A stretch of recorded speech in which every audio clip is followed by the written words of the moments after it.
Okay, so 4.1, we're talking about the journal now, and if you're following in the textbook, it's page 112 to 115 of the textbook. We're going to be talking about what a journal does. And basically, up until now, we've been using transaction analysis sheets and key accounts to help summarize or break up an entry into its two parts. And I don't know if you remember me telling you that actually the T accounts are not a formal document.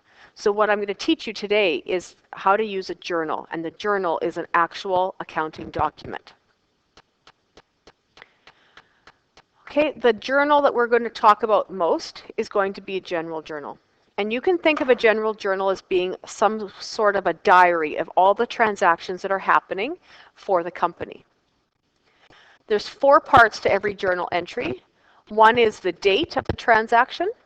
One is the accounts that are being debited, the account that's being credited, and an explanation of what is happening in the transaction. So this is what a journal looks like. Up in the top, I have 3 transactions. The first transaction, I have put what the T accounts would look like, and then I'm going to show you how to use the journal. So sold services to R. Heinz for $900 cash, sales slip number 1. The sales slip is your source document. What is the proof that this transaction happened?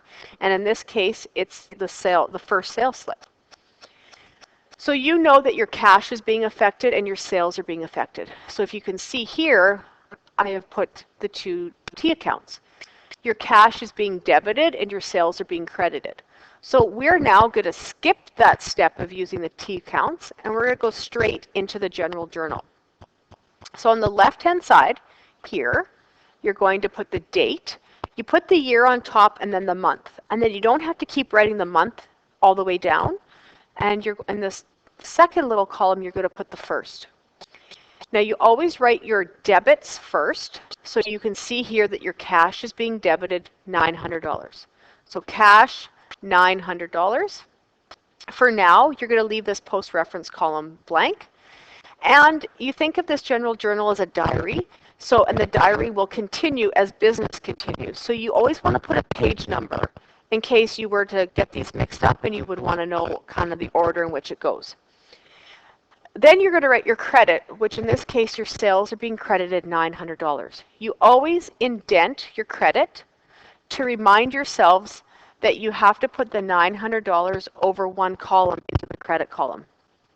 And then on the last line, you're going to put sold services to R. Heinz for cash, and then the sales slip number 1.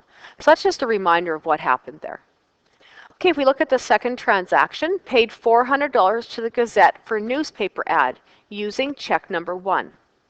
So it's happening on the 3rd, your advertising expense is being debited and your cash is being credited, with a little memo at the end to show what you've done.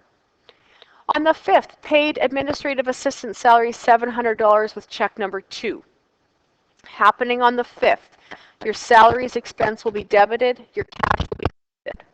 And what are you doing? You're paying salaries with check number 2. Okay, so that honestly is as difficult as general journals get. We've talked about this already, the 4 parts of a general journal. If you need to review that, that is in the textbook. And just to talk a little bit about advantages and why we use journals. Basically, the reason why we use a journal is because your whole transaction is put together in one spot instead of split between 2 T accounts. Also, it reduces the errors because, I'm going to flip back, because you can see everything. You can see, yeah, I have a debit, yes, I have a credit, everything looks good, so you can keep on going. It's also going to be really easy at the end to do some totaling as well. And it presents a chronological order of all of your history of all of your transactions. So if you want to know what you did on the 5th, you can go back and look at it instead of having to search through all of your T accounts. And it also shows maybe where your company or when your company was the busiest. So if you see a pattern that maybe on the 5th, your company is super, super busy, that might tell you that, hey, I need to maybe put some more staff in place on the 5th because for whatever reason, things are really busy.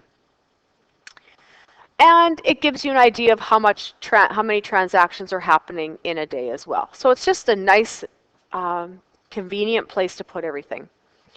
And at the bottom here, we're talking about double entry accounting. Just a reminder that there always has to be a debit and a credit part to every transaction.